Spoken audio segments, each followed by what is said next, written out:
Today, I'm delighted to be talking to Kathryn Strachan. Kathryn is the CEO of CopyHouse, an award-winning content marketing agency that specializes in content creation for tech and fintech companies. CopyHouse's client base includes the likes of Meta and Klarna, and Kathryn is certainly a thought leader in the content marketing space. She pops up all over my LinkedIn feed. She's everywhere speaking and sharing her knowledge with the industry. And some of her achievements include winning the IWD Shine Award 2022 for Female Leader of the Year, winning the Institute of Directors Director of the Year Award, being a Forbes Agency Council contributor, and a Beamer 100 judge in 2022 too.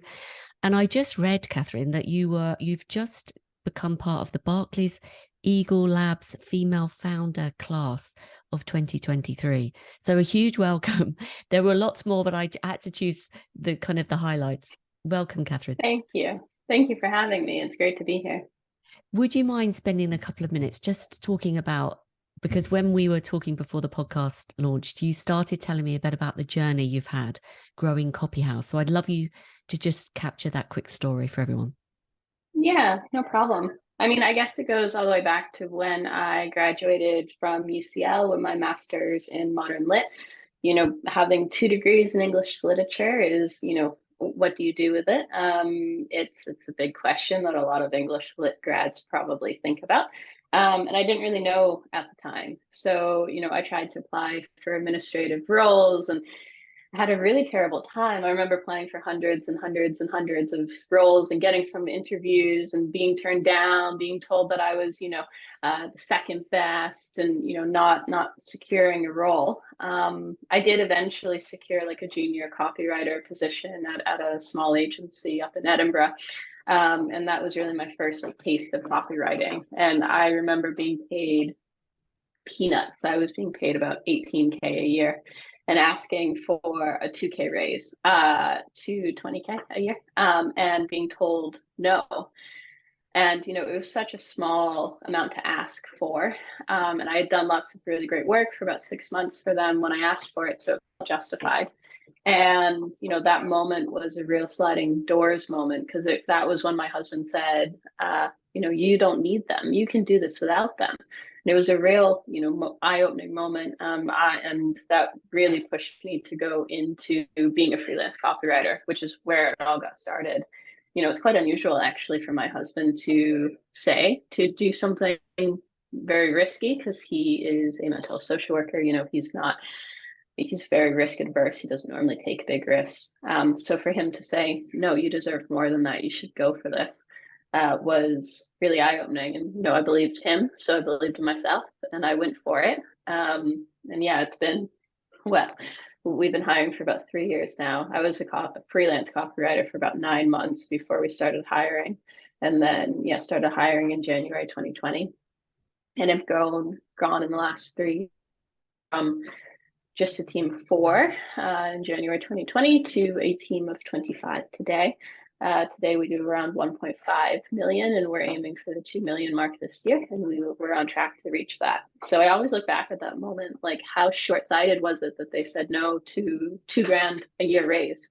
And if they had said yes, I think I probably would have stayed there for a little bit longer at least. I'm a really loyal person. I give my full heart to everything I do. So I would have definitely stayed there for a while, and I wouldn't be where I am today. So that seemed like a low point in life and in my career, but actually it opened a really big door that I needed a push to go through. And, it was my husband who gave me that push. Amazing. I think there may be people listening to this that perhaps are freelancing or maybe considering freelancing. What advice would you give? Because clearly in 3 years, you've had phenomenal success growing your agency. It seems to have happened really quickly. You also shared with me in the green room before we started that you didn't really have a huge network of people, in terms of having a big, long career and maybe established clients before you. So what advice would you give to someone else that's kind of thinking, wow, she's just proved that it's doable? What would you say to them? I guess I would say to be sure that it's what you want, because yes, it is doable, but it's a hard road It's been a lot harder than I ever expected it to be. I feel like I always say actually that I was an accidental copywriter. You get accidental entrepreneurs, but I was an accidental copywriter. So I was always meant to be an entrepreneur, the way that my works, the way I can see opportunities where nobody else can, and, can really go for stuff and grit and determination to push through. I feel like I was an accidental copywriter and I should have been an entrepreneur from the very beginning. So, Kathryn, we were just saying that you have built the agency very quickly, and I was asking you for some advice for anyone else that was considering treading the same path. And you said it was tougher than you expected. So, would you mind sort of sharing with me why was it tough? Because I think this would be really helpful. A lot of people would love to know the realities of doing it. I mean, I think I didn't fully know what I was getting myself into. And I didn't fully think about it either. And, I feel like I did end up on the right path because I was always meant to be an entrepreneur instead of a copywriter. I say that I was an accidental copywriter rather than an accidental entrepreneur because I was always destined from probably birth to be an entrepreneur. My dad is a businessman, and he always used to say to me, "You should have your own company. You should have your own company." And I would always say, "No, Dad, I want something stable. Like, I want a steady income." I had watched him go through the 2008 economic recession, and I watched him really get hit quite hard by it. So I didn't want to go down that path, and I said no for a really long time. And I hate it when it's true, but he was right. Yeah, I mean, running an agency is difficult and it really depends on what you want. So, if you want to be the best copywriter you can possibly be, then going freelance probably isn't the right route because you're going to have to do lots of things outside of that actual skill. You've got to do all the invoices, you've got to do the sales, you got to do the marketing, you got to do all of it. But if you want to run and own a business, then, that's really great training ground because you get a little bit of a taste of everything. And, obviously CopyHouse has evolved way past that. And, the things that we do now are way bigger than I could have ever done on my own. But I do know a little bit about client management and I do know a bit about sales and marketing. And, I've done a little bit of everything that we do so that I have some insight into what's required in those roles. So I would say it really depends and that people should think hard and long about what they want in their life and what they want in their career, and then make the decisions appropriate for that. If you want to be the best copywriter you can possibly be, working someplace that you don't have to worry about any of the logistics or sales or invoices or marketing is way better for you. Working as part of a team where you can train and develop your skills and learn from people above you.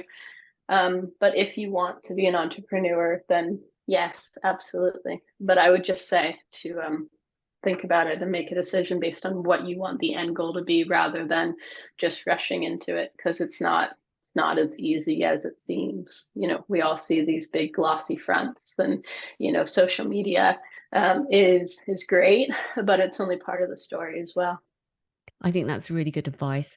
I mean, if someone listening again is thinking, yes, I do want to run the business and I don't want to be the copywriter that's in-house, what have been the key accelerators to your growth? Like, what have been the key moments or the key decisions you've made that have accelerated your journey? There's been a few things, definitely. I mean, it's lots of small incremental progress rather than like one massive thing. I think, though, if I had to boil it down, having a really clear proposition has been massively helpful. We are a content marketing agency that specializes in B2B tech. I can fit what we do in one sentence, and I do a lot of networking. So I meet a lot of other agency owners. And when they say to me, we're a full service digital marketing agency that works across all industries and niches, I don't know what to do with them. I don't know who to introduce them to. I don't know what projects to think of them for. And I don't know how to compartmentalize them so that I can help them. So I think having a really clear proposition has been massively successful. And, when we won Meta, that was one of the things that they said to us, was that they chose us because of our specialty in the B2B tech space. So, it's allowed us to punch above our weight and really stand out and really cut through the noise as well, and find the clients who we can help, who we want to help, who are the good fit for us. So I would say that that is one massive area that I would definitely, I'd recommend getting really clear on who you are and what you do really well. And then I would say that the other one is building a team. I couldn't do what I do without my team. I spend almost all my time networking and socializing and being on podcasts and doing lots of things like that. But I couldn't do that if I was still stuck in the weeds. They carry on the day to day. They do all of that for me. I've allowed them the freedom, or supported them and encouraged them to like do what they really do well, and that's made us a whole lot stronger. So, I've always started with identifying my weaknesses and then bringing in people who could complement me. So one of my first hires was our head of ops. I'm not good at processes and systems, and, my brain doesn't work like that. I can come up with big ideas, but I have no idea how to like actually make that a reality.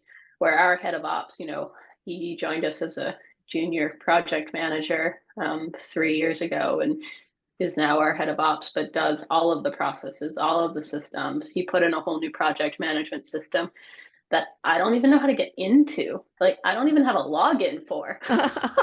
I don't know what's in there. And, he set it up and trained the team, and, they all run it and manage it, and I don't need to be in there. And, that is really powerful.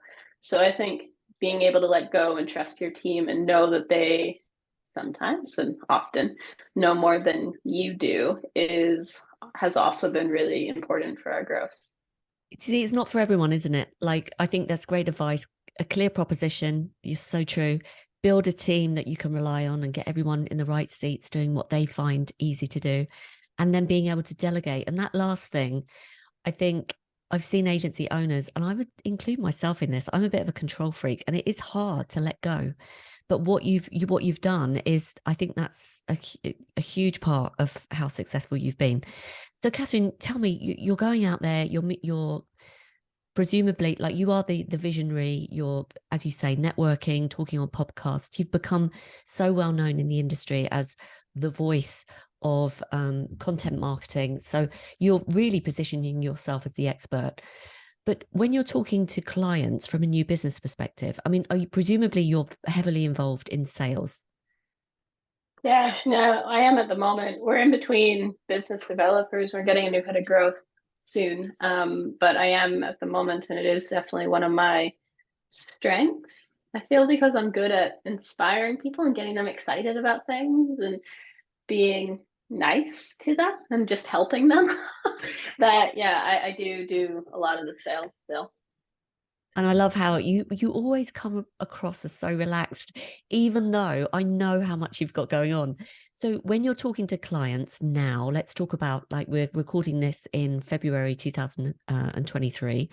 What challenges are these B2B tech companies and finance companies talking about, and how are they expecting you to be able to solve them?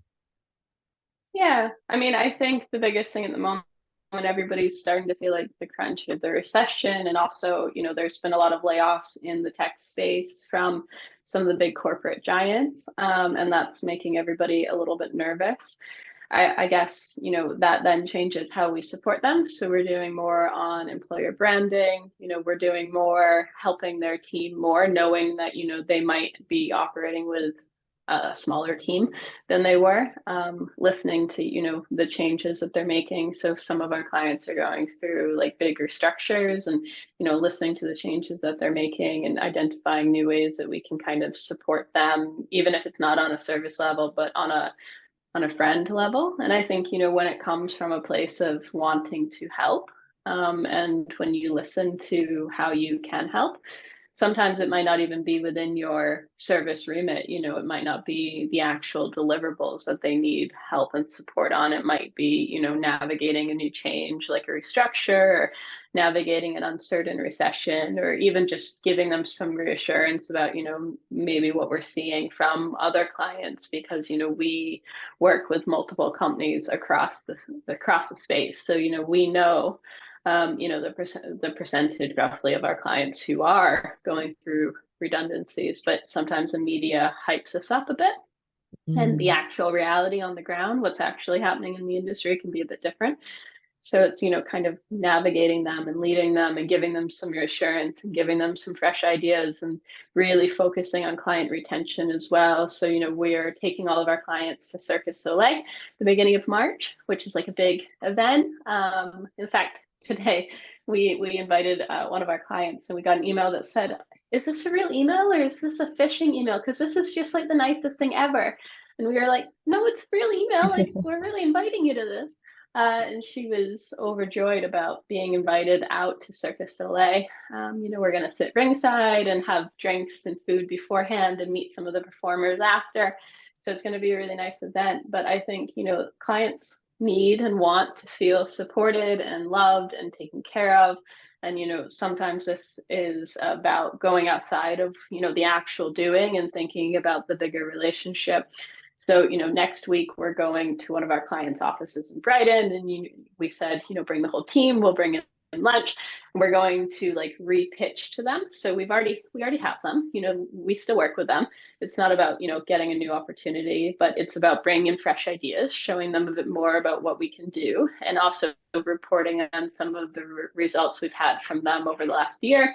Building relationships internally, especially because they're a big corporate. So, there'll be stakeholders who we haven't met or don't know as well as some of our main stakeholders, and really thinking about how we can retain clients and make them feel really special. So one of the things that I'm looking at this year is launching like a client advocacy program, which will include things like the events and lunches and dinners and, lots of opportunities that we can bring to them, because we deliver a lot more value than actually, creating a piece of content. Yes, we can do that, but we can also, make sure that you have a really awesome time and a really awesome experience, and that you know and like us as much as we know and like you.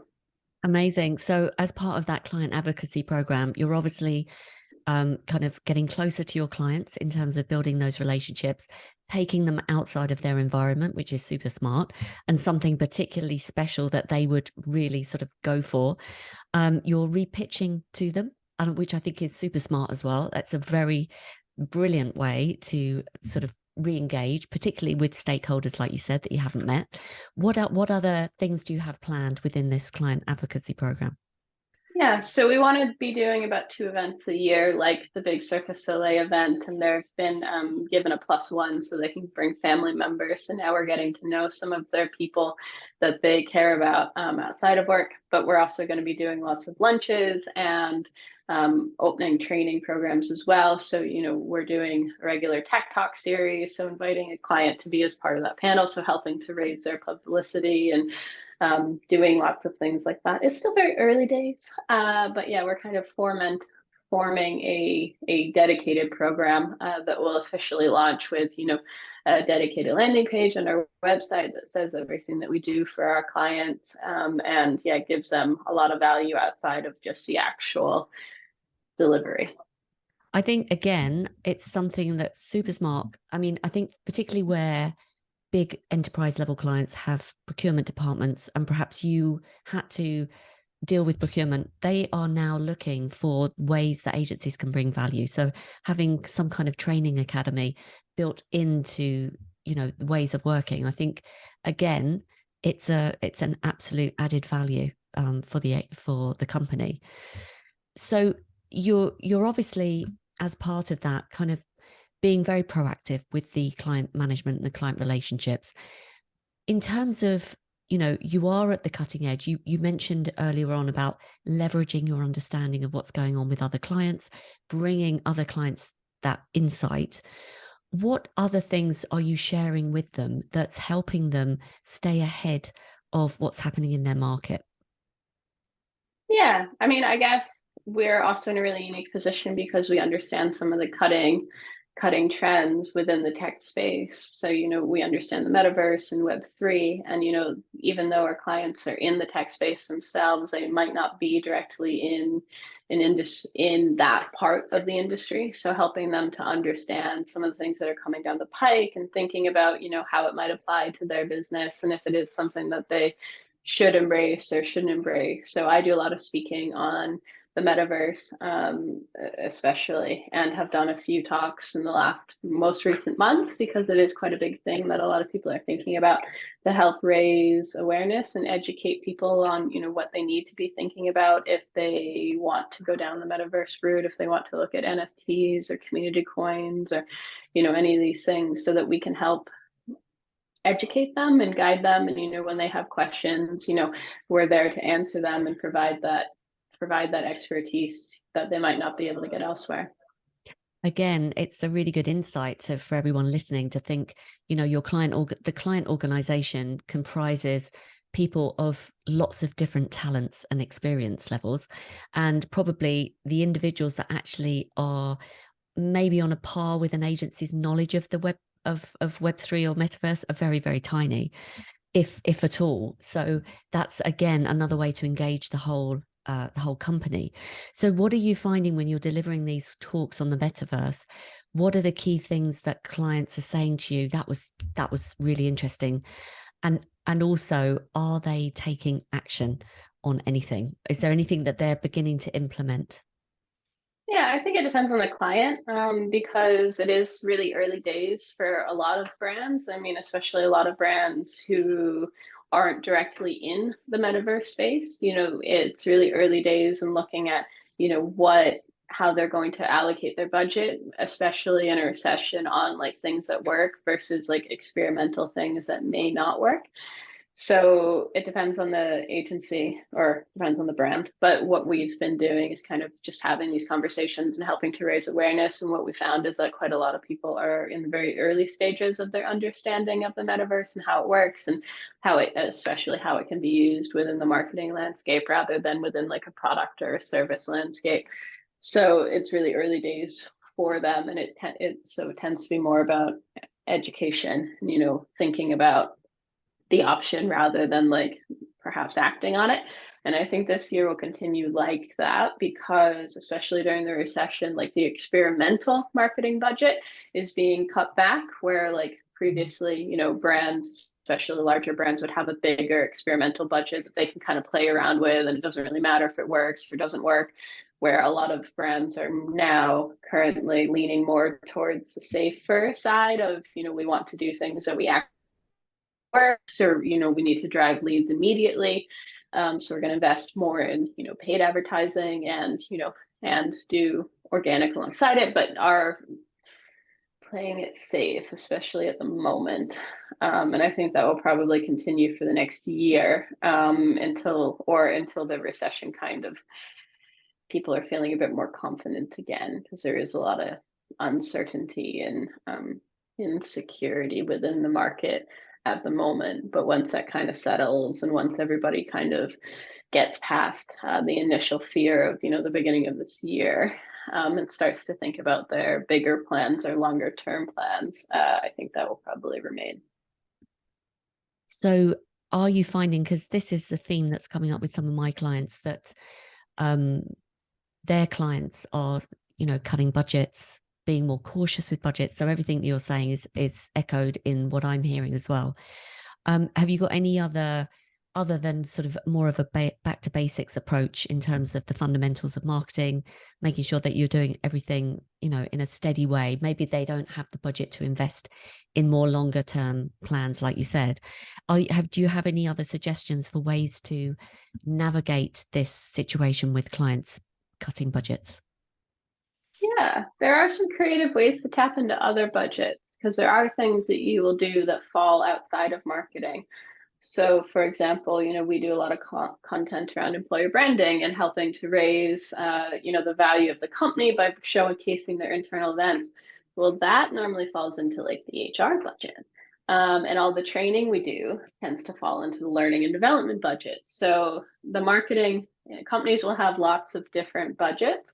And the more you know the internal stakeholders, the more you know what budgets there are. And they will often have dedicated budgets for different departments, but marketing stretches across organizations. So, who says you can't do more sales related stuff and take from the sales budget rather than just a marketing budget? So it's about knowing how all those internal systems work, where there is budget, and being flexible and willing to pivot and support in different ways in different areas than, just only drawing from the marketing budget. I think as well, like thinking long term. So yeah, it sucks to have your budget reduced for a few months, but also recessions and redundancies are short term. There is no recession that has always lasted for eternity. And there are no redundancies that companies don't normally come back from. I mean, all these big companies are making redundancies, but they're still being profitable. They'll still be profitable a year from now. So it's not like Microsoft or IBM or any of these companies that are making redundancies are going to go under. They're not. They are simply cutting back their excess and trimming the fat.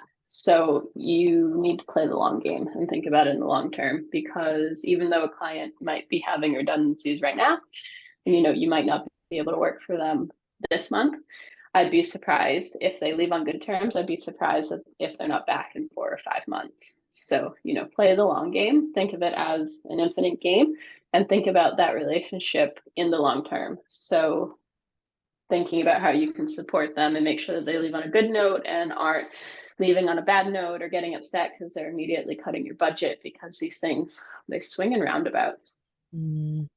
I think this, again, really great advice. Play the long game. And it just occurred to me, with all of the content that you're generating through talking on podcasts, through doing speeches, writing blog posts, I think staying top of mind for clients, so that when they do have their budgets reallocated, that you are going to be well placed and well positioned in their mind. And I was just thinking there must be a lot of repurposing that you can do with all of the content that you generate through talking on stage and, sharing your insights. So I think that's a really, really good point. Something I was dying to talk to you about, because obviously you're first and foremost a content marketing, and with copywriting and content generation at its core. What are your thoughts on this explosion in Chat GPT and AI driven tools to generate content that kind of started, I think it was towards the end of last year, and has just accelerated? Can you give me your sort of perspective, reflections on how that's changing things? Yeah, definitely.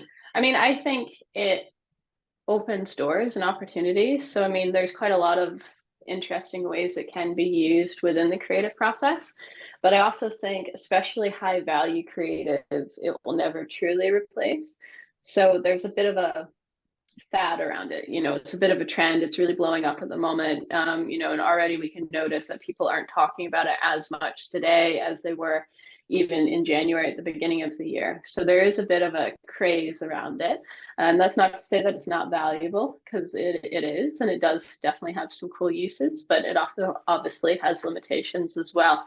So I would say, don't get completely swept up in the craze, and be intelligent enough to be able to determine what is hype and what is an actual use case, or, a way that you can use it to augment and improve, the services that you use. I think, it's got a long way to go before it can actually fully replace creatives. And I don't think that will ever truly happen. So a lot of the content we do is thought leadership based. So we do interviews with subject matter experts, and then take those insights and create a high value, very technical article off the back of it. ChatGPT is never going to be able to do that. What we hear from clients, like especially sometimes the smaller clients, will think, oh, I could just do this with AI. But you really can't. And it's only really the smaller ones who don't fully understand the value of marketing, who don't fully understand what it is that we truly do. So these are maybe like some of our smaller C-level clients who, may or may not last. Different story altogether. And we're not hearing it from our bigger clients who understand the value of marketing, and rightly so. You can use it to maybe come up with new ideas, or developing an app that helps with proofreading, because proofreading and picking up errors might be something that a computer can do better than a human, or writing meta descriptions, or like really tedious tasks like that.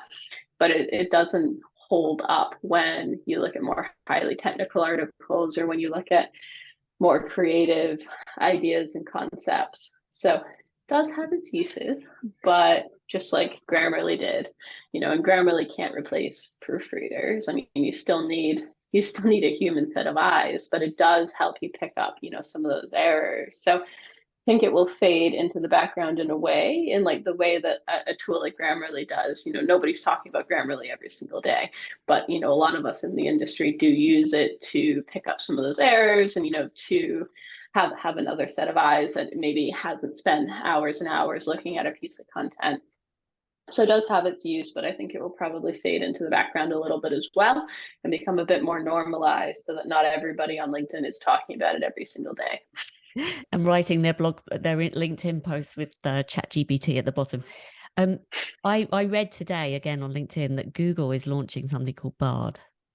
Have you heard of that? They're doing a presentation in Paris tomorrow, which is their kind of version. So it's going to be quite interesting with all of this AI powered content that's being created. As you say, it's probably going to evolve a lot more from where we are today. But currently, I think there's some question around IP and stuff like that. Like, where are they getting all this data from in the first place to then be able to regenerate it? So it's going to be an interesting space to watch for sure. Yeah, though it's not really anything new for Google, because Google has had natural language programming as part of its algorithm for a really long time. So BERT came out a few years ago. So it's had natural language programming, and what that does is it helps the algorithm to understand the search intent. So when you type something into Google, it can make sure that the content it serves you is relevant and matches what you're looking for. So I mean, this came out a few years ago. So the fact that Google now has a chat GBT version of it really isn't anything more but an evolution of where it's always been headed. And its algorithm increasingly gets smarter as it moves more towards mimicking a human and understanding how humans use the internet to search. So it's really nothing new. No, well, thank you for that clarification. It's new to me for sure. So I'm on the tail end, trying to catch up. Is anything that you've been doing with Meta published and out in the public domain that you can talk about? Not really. No, okay, that's fine. We have a couple of big corporate reports that we're doing for them, but those aren't public yet. That's fine. No, I thought I'd ask. I was just sort of interested in some of the most exciting projects for you that you've been working on that have absolutely, published out in the public domain that you can talk about?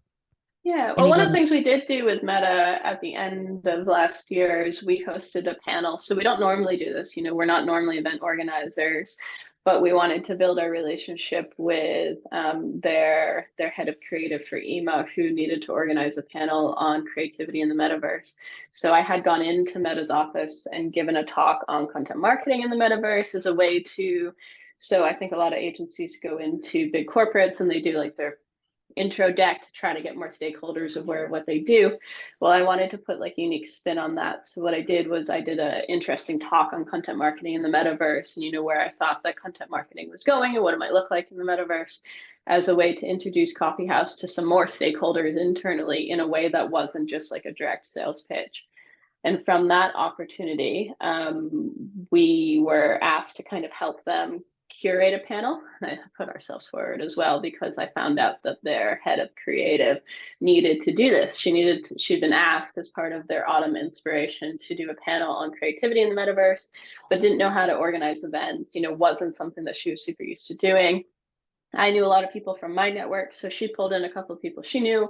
We pulled in a couple of people we knew, and we created a panel on creativity in the metaverse that we did at the Meta headquarters in London that maybe had about 50 people attending in person and people attending online as well. It was a really good opportunity to be able to introduce CopyHouse to more stakeholders at Meta because it's quite a global organization. You know, there's hundreds of thousands of people who work there, and the more people who know us and know what we do, the better. So that was a really good opportunity, and that was a really interesting talk. You know, we talked around creativity in the metaverse and had some really interesting panel speakers, and I got to host the event. So it was a great way to get more buy-in internally at Meta. And a great way to kind of align your brands, you know, CopyHouse and Meta. I think it's super smart, Kathryn, and great tips, I think, for anyone listening. You know, we don't want to be seen as going in pitching our services. It just tends to be a one-way street. But when you're going in under the under a different kind of banner in thought leadership, sharing knowledge and leveraging understanding of the marketplace, I think that's really helpful. Is there anything that you would advise agency owners listening to this to kind of keep their team kind of at the forefront of what's changing? Because clearly you're out in the lead, and versus lots of other agencies that I've seen, you've become really a mouthpiece and you know, a thought leader for sure. Other leaders that are listening to this, what's your views on whether that's been useful for your agency and whether you would recommend other agency owners and leaders doing the same thing? Yes, I would definitely recommend it. You know, I started building my personal brand long before I even knew what personal branding was. So I've been working on it for about 4 years now, and just reached a 10,000 follower mark. And you know, it's brought so many opportunities, both for new business, but also for, you know, speaking opportunities, thought leadership, marketing.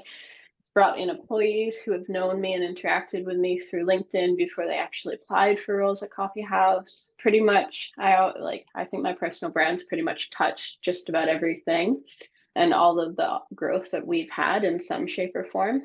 So when we won Meta, actually, one of the things that they said was that they picked us for our specialty, but also for my leadership skills. Now, we had only done a pitch, so it would have been impossible for them to know about those leadership just through presentation. How they knew about that was what they would have seen on LinkedIn and what they would have seen via my content. So I think you almost need to, you have to have somebody in the company who is front and center, who is socializing and building relationships and connections and, you know, enjoys doing that. I think it would be really hard to run an agency completely in isolation with no personal branding, no personality from the founder, and no connections. I mean, you need people. You need friends. It's going to make the journey a lot easier, and you know, it's going to make the whole thing run a lot smoother. So I would say 110% personal branding needs to be part of your strategy. You know, you need to be speaking, you need to be networking, you need to be building these relationships and these connections. And the only way you can really do that is if you get out of the day-to-day. You can't be doing all of that and doing all the creative output, or doing all the operations, or doing all the client services. You know, you need a team who can do that so that you can focus on being, you know, the front and center and the brand ambassador and, you know, helping to promote your company. Great advice. Final question. What trends are you seeing in content marketing in the B2B space, particularly as it comes to, you know, tech and fintech? Yeah, there's a lot of really interesting ones, especially in B2B. So one of the big ones that we've seen emerging over the last couple of years is a greater empathy and a greater understanding for an audience. So, you know, B2B, especially B2B copywriting, used to have a really bad reputation of being very jargon heavy, very dull, very boring. But especially during the pandemic, you know, we started to realize that the people who work in these businesses are, in fact, people. So we needed to cater to them and understanding their emotions and their psychology. So we've been helping clients to build those customer avatars and then create content that speaks directly to their audience. And I think that the empathy is a big trend that has been emerging, that is continuing to emerge, and will only do so as we go forward. You know, I think long gone are the days of a really super clear divide between B2C and B2B. Yes, B2B is different. You know, there are more stakeholders involved. It's a bit more complicated. Sales cycles are longer. You know, there are lots of top level things, but at the end of the day, we're all human. That's a good piece of advice. Absolutely. So, Kathryn, this has been fantastic. Thank you so much for sharing so many helpful tips and so much insight. This has really been enjoyable for me. I've scribbled down lots of notes. Who would you like to be contacted by, and what's the best way to contact you? Yeah. Well, if you're thinking about content marketing in the B2B tech space, drop me a line. You can email me or follow me on LinkedIn. Check out our website, and yeah, just say hi. There's lots of ways that we can help, and I'm always happy to hear from agency owners or people working internally in brands. I'm just here to help, really. Oh, it's fantastic. Thank you so much for joining me. It's been brilliant. No worries. Thank you for having me.